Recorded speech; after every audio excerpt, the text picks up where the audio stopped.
अंजलि, मैं तुम्हें भूल जाऊं, ये हो नहीं सकता। और तुम मुझे भूल जाओ, ये मैं होने नहीं दूंगा। Welcome to ASK talks. So आज हम बात करेंगे is it possible to forget someone you love.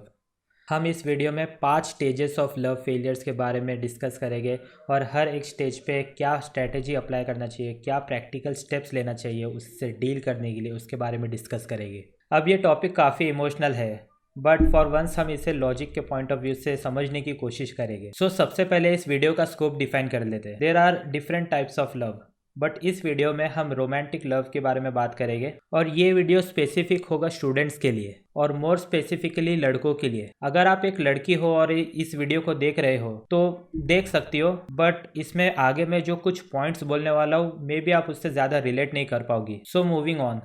One sided love और ब्रेकअप से जो डिप्रेशन आता है वो एक कॉमन प्रॉब्लम बन गई आजकल के स्टूडेंट्स में। According to the Healthline website, 43% of students suffer from insomnia after going through a breakup, यानी नींद ना आने की बीमारी। तो ये इश्यू एक बहुत बड़ा नेगेटिव इफेक्ट क्रिएट कर सकता है आपके स्टडीज़ एंड करियर के ऊपर। रिसेंटली आई MX प्लेयर पे एक सीरीज इंदौरी इश्क, उस पर भी दिखाया गया है कि how a guy forgets about his dream of becoming a merchant navy officer because of a breakup in his life.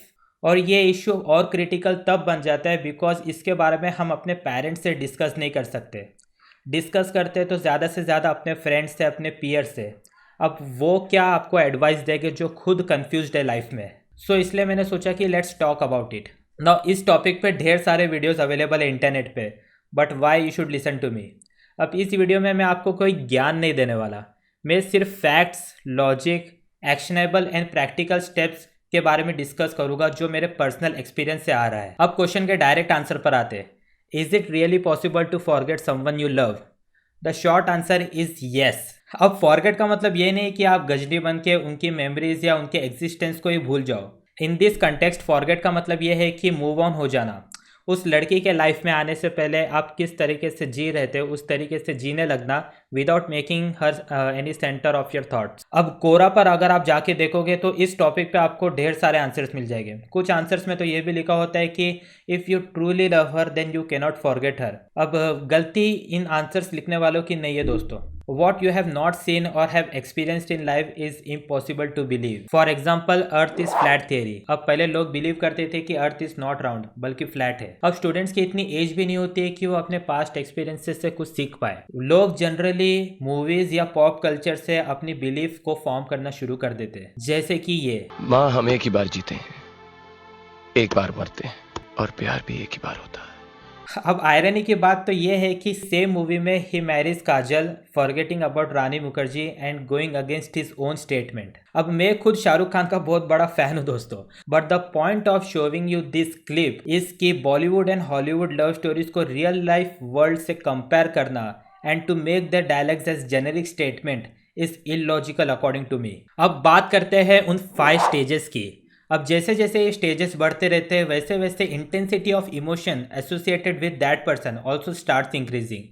Crush से वो आपकी फ्रेंड बन जाती है, फ्रेंड से GF एंड देन GF से एक्स। आइए नज़र डालते हैं उन पे। स्टेज 1 का नाम है फर्स्ट साइट। अब इसमें ऐसा होता है कि आपने किसी लड़की को देख लिया, आपको वो क्यूट लगी, बट ना तो आप उसका नाम जानते हो ना कोई बैकग्राउंड। अब ये स्टेज सबसे ईजी होता है इन टर्म्स ऑफ फॉरगेटिंग।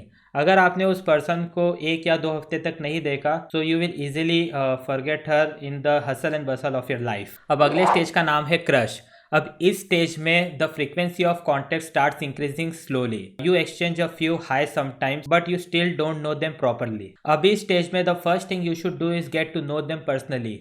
उनके लाइक्स क्या है, उनके डिसलाइक्स क्या है, what kind of personality she has. Practically इसको करना है तो you can ask your mutual friend to introduce you to her, but if you are a more bigger risk taker then you can directly ask her out on a friendly date. अब most of the cases में उसको personally जानने के बाद आपका जो उसके ऊपर क्रश होता है वो ऑटोमेटिकली डिजॉल्व हो जाता है।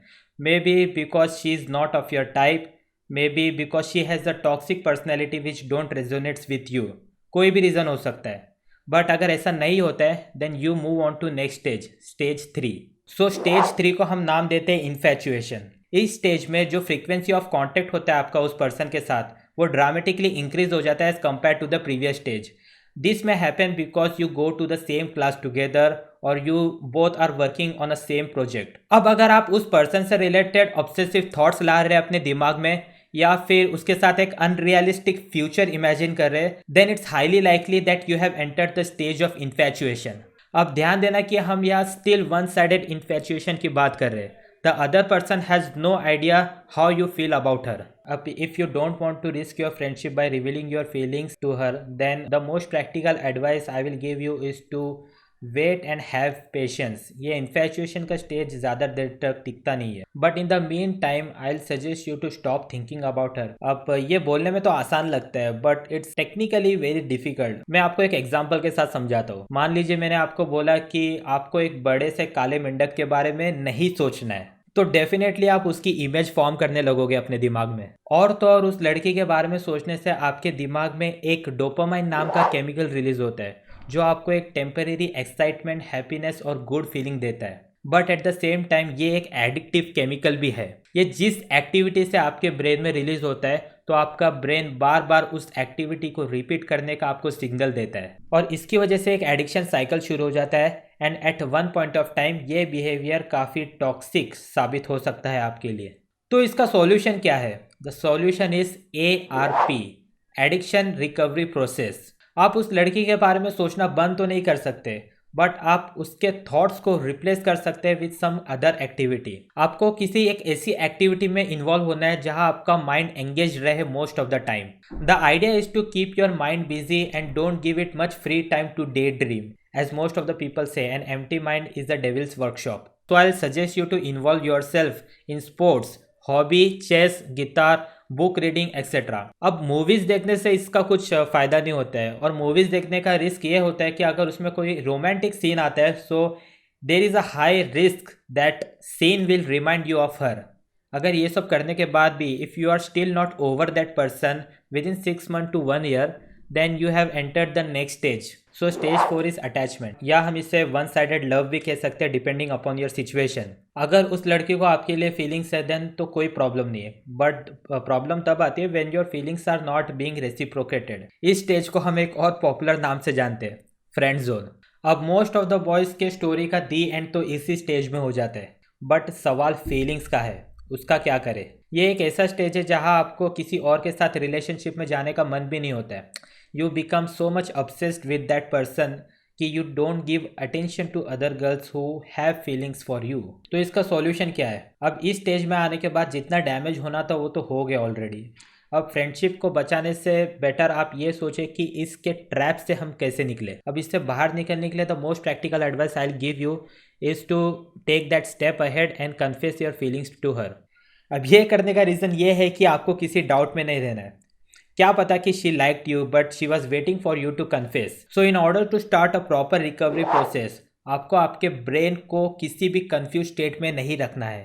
No assuming that you got a clear rejection, you got to know that she is not interested in you romantically. अब ओवर द बोर्ड जाके उसे इंप्रेस करने की कोशिश मत करना. ज़रा सोचिए कि आपके इतने एफर्ट्स के बाद भी if that person is not interested तो आपके सेल्फ एस्टीम पे कितना मैसिव नेगेटिव इम्पैक्ट पड़ सकता है.